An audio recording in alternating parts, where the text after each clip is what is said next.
এবার হৃদয়ের গভীর থেকে মনে মনে বলুন, আল্লাহ মহান, আল্লাহ মহান, আল্লাহ মহান, সর্ববিষয়ে সর্বশক্তিমান, তিনি একক ও অদ্বিতীয়, তিনি একমাত্র উপাস্য।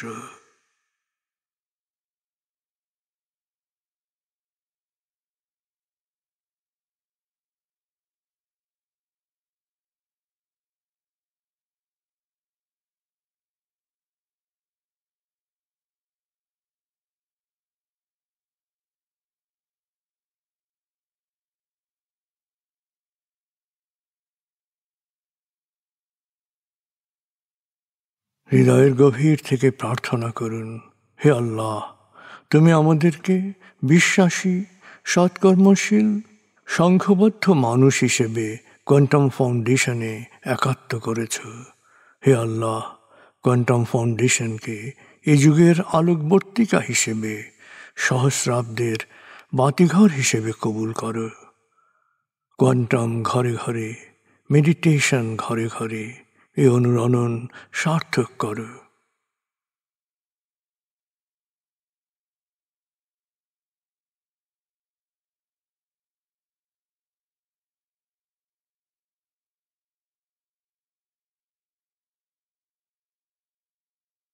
হে আল্লাহ, হে দয়াময়, হে মেহেরবান, কোয়ান্টাম ফাউন্ডেশনের সকল কার্যক্রম, শিক্ষা সেবা, শুদ্ধাচার, রক্তদান, এতিমান, প্রবীণ সেবা, চিকিৎসা সেবা, খতনা, মাতৃমঙ্গল, দাফন, কোয়ান্টাম মেথড কোর্স, এই সমস্ত কার্যক্রমকে সদকায়ে জারিয়া হিসেবে কবুল করো। এই কার্যক্রমে যারা সেবা দিয়েছেন তাদের সবার জীবনকে বরকতময়, প্রশান্তিময় করে দাও।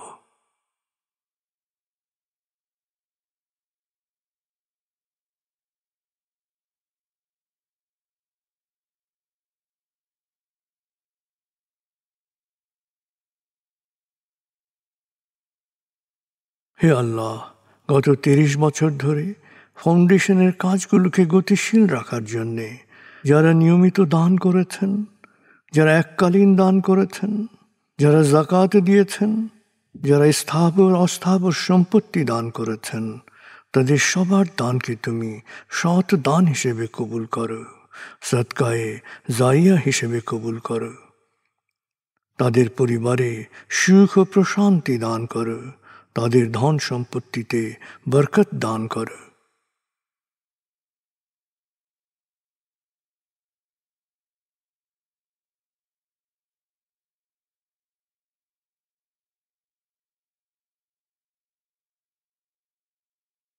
এবার দেশের জন্য দোয়া করুন, হে আল্লাহ, দেশের প্রতিটি মানুষ যেন প্রজ্ঞাপূর্ণ সিদ্ধান্ত নিয়ে নিজের কাজ সবচেয়ে ভালোভাবে করতে পারে, সবাইকে সে তৌফিক দাও। হে আল্লাহ, তুমি আমাদের তোমার বিশেষ অনুগ্রহ ভাজন জাতিতে পরিণত করেছ, অফুরন্ত অনুগ্রহ সম্পদ দিয়েছ, বিশ্বকে বিভিন্ন ক্ষেত্রে নেতৃত্ব দেওয়ার মতো মেধা ও মস্তিষ্ক দিয়েছ। আমরা যেন ভালো মানুষ, ভালো দেশে রূপান্তরিত হতে পারি, আমাদের সেই তৌফিক দাও।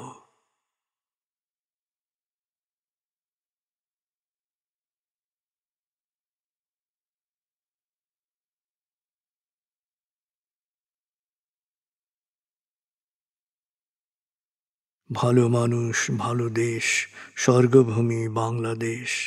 ভালো মানুষ, ভালো দেশ, স্বর্গভূমি বাংলাদেশ। ভালো মানুষ, ভালো দেশ, স্বর্গভূমি বাংলাদেশ। দেশের জন্যে প্রার্থনা করুন। দেশকে যেমন দেখতে চান সেভাবে প্রার্থনা করুন।